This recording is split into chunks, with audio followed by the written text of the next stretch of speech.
Okay, we have three types of observations and retrospections a human being can do. The first type, we have, they're all called avalokams. The first type is vihamalokam, which is how a bird does retrospection. A bird's flying high in the sky, it's looking down from a bird's eye view, and the problem with this is the bird can't see much. If you're flying on a plane, landing in London, you can see the River Thames, you can see bits and bobs from the top, but you can't really say you've seen London. You can't say that you've seen Big Ben, you can't say that you've seen the Houses of Parliament, you can't say that you've seen CMS, little advert for CMS there, if you know, is a chapter 2 handout. You can't say that, so it's not much of a good retrospection. It's very brief and general, so you can't move on confidently by doing that type of retrospection. Second type is Mrugavalokam. Veena, do you remember what Mrugavalokam is? The deer. Okay. When a deer, the second type of retrospection is as if a deer is doing it. When the deer walks into a jungle, it always looks back every 10 steps out of fear. It's so scared about what's happening behind it. It's whether an animal or predator will come and catch it or something will hunt it down. So that's the fear that a deer has. It steps forward but with fear. Then you've got the third type, which is called Sihavalokam. It's how a lion does retrospection. A lion's always walking... Pranay, you haven't missed much. A lion's... Actually, we can ask Pranay this question. Do you remember what Sihavalokam is? Sihavalokam, the retrospection. The breathing. Oh, no. So this is the lion, the retrospection. So when we're... Oh, sorry, it's a handout for chapter 2. 72 pages long for 72 verses. When lions doing retrospection, in front I mentioned breathing, I had a meditation class at midday today because one of the active members of the Hindu network at CMS is leaving, so the meditation session split into 45 minutes, and you had people taking their belts and everything off and just doing yoga, and we plan to have one of those quite soon because it's very popular. People ask me to do a dictaphone, get everything recorded, but we'll have something so you can feel the atmosphere. Hey, mirror. Chapter 2 handout.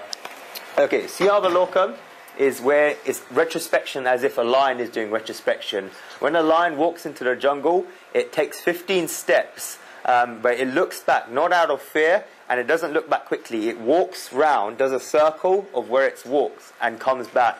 That lion is confident. He walks with grace, he walks with power, because he's confident of moving on. He hasn't got that fear, because he knows what he's covered. In the same way, we want to have that confidence and grace as if a lion's doing retrospection. So Satya, you've been to every session. Summarize in chapter 1 what we talked about. Quick summary. We talked about how Arjun is feeling. No, right from the beginning. Right from the beginning. What happened at the beginning? On how the Kauravas, the head of Kauravas. Even before that. First word. I didn't. Oh, you weren't there? Were you? I was not there. Okay, fine. Okay. The Gita began with Dhritarashtra's words to Samjaya. Dhritarashtra asked Samjaya in the battle, Kurukshetra, Dharmashetra, Kurukshetra, in the field of the Kurus where people had gathered for battle, what did they do? It's kind of a weird question. He's asked, they were gathered for battle, well, what did they do? Of course, they weren't gathered to play cricket. They were gathered for battle, and it was out of fear because chapter 2 handout. Any election, a ruling party never wishes to declare election because there's never any good benefit from a ruling party in calling election. If it wins, it will get bad publicity, bad press, it will damage its credentials. If it loses, it's lost power. In the same way, Dhritarashtra's never want war. We define Dhritarashtra, Dhrutam Rashtram Yena Saha Dhritarashtra, someone who has clung onto a kingdom that does not belong to him. What was the first word of Dhritarashtra? First word of the Gita? Dharma. Yeah, good. First word is dharma, last word is mama. Dharma, mama, mama, dharma. Duty, me. Dharma is very widely defined. You can't translate it into English. So Dhritarashtra asked Samjaya what had happened. Samjaya described exactly who was on the battlefield. It described, first of all, Duryodhana, as he referred to him as a prince.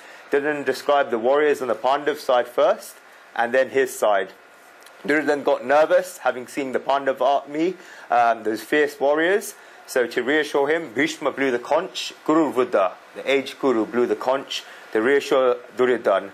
The commander of the Kaurav party blew that conch, and then what happened afterwards is that the Pandavas blew the conch. First, it was on the Kaurav side, it's blown by Bhishma, and then everyone else.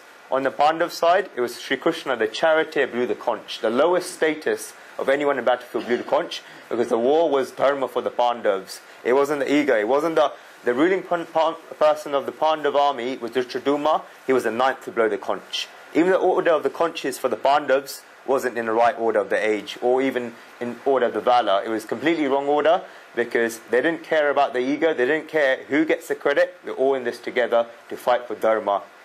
Pandavas blew the conches. The sound for the conches rent the hearts of Dhritarashtra's sons. That happened. Then Arjun, who represents the individual soul, instructed Sri Krishna, who represents the supreme soul, to take the chariot between the two armies. What happened next, Satya? When Arjun, the chariot was taken between the two armies. He was looking on the other side and he was telling how he felt. Exactly. Yeah. How he felt seeing all the brothers. That's right. His own kinsmen. His own kinsmen on the other side, and he was telling Sri Krishna that he is not willing to go ahead and That's right. What was the first reason he came up with? What was the first reason that's said in the Gita?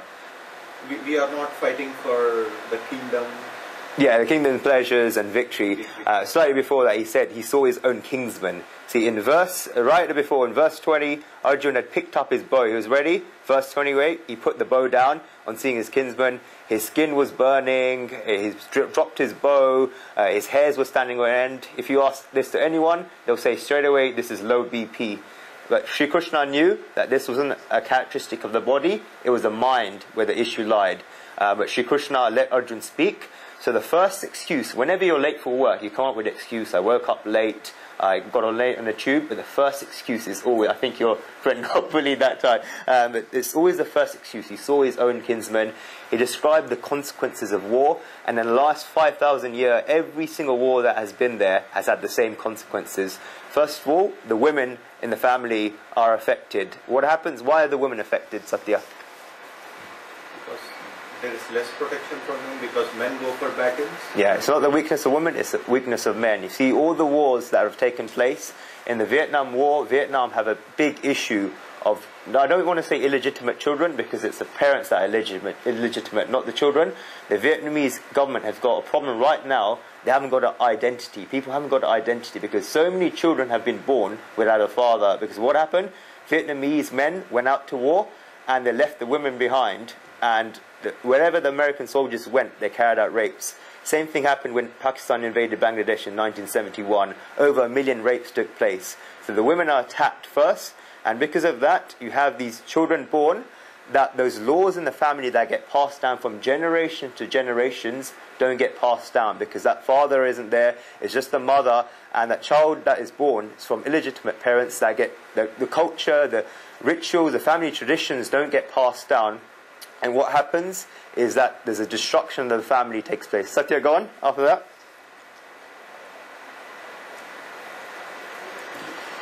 Sorry, I don't remember. It's what do we do for our ancestors? Yeah, we do Pinda Pradhan. Yeah, we offering food and excellent. water. Yeah, we're offering the rice and water to our ancestors. We described the reasons why.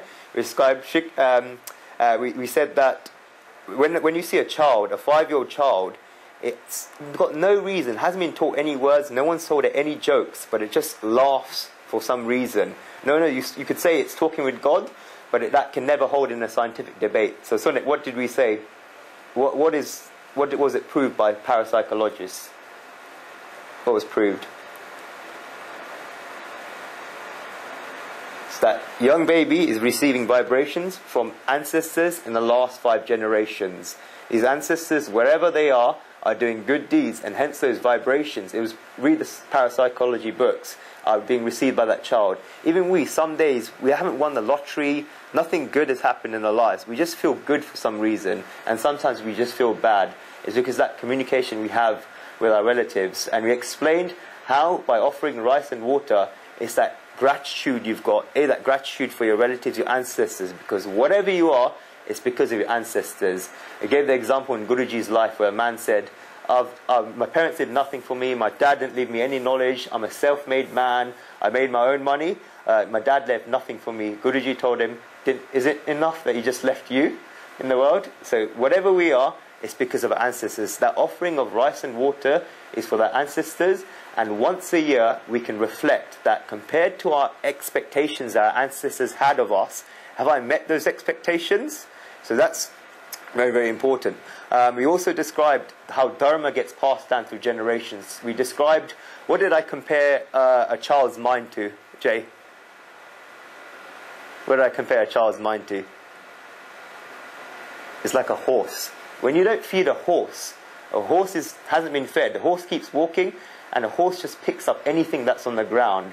The same thing in the world. If you don't give a child values, it will just pick up the next thing that comes in its way. People say that children are spoiled these days. It's because these values haven't been taught to them in the first place. The whole point of this is to give them values, and these get passed down through generations. And these offerings of rice and water, people ask why we have these symbols. Symbols is because that meaning can get protected.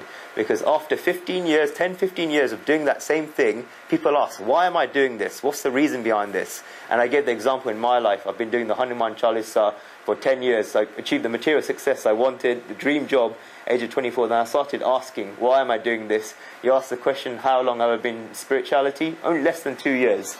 Less than 2 years. I've done puja since a young age, but I began asking questions. And when you ask the question, it's because of the symbols, because that knowledge can go, but the symbols are there. Hence, those questions get asked after someone does it for a while. So, when these family values are not there, we described how dharma and adharma are inversely proportional. Just like you have a light, the darkness in the room goes away. But when that light goes away, the darkness increases. That's dharma adharma. That's why you have to give value to children. And hence, when these laws of the family are destroyed, Arjun said, the children live in hell. Heaven and hell, we described, are not geographical places. They're described in the Puranas as such. They're just states of mind. When society is robbing each other, killing each other, going on riots, that's what you call hell. States of mind. Then what happened? Arjun said, "Oh Lord, far better it would be if I dropped my weapons and the sons of Dhritarashtra attacked me unarmed." You see pictures all around of that chariot where Arjun is sitting down with his bow on the floor and Shri Krishna advising him. So his spirit was overwhelmed by sorrow, and he told Shri Krishna that he would not fight. So at that moment, we bowed down to the first chapter of the Gita.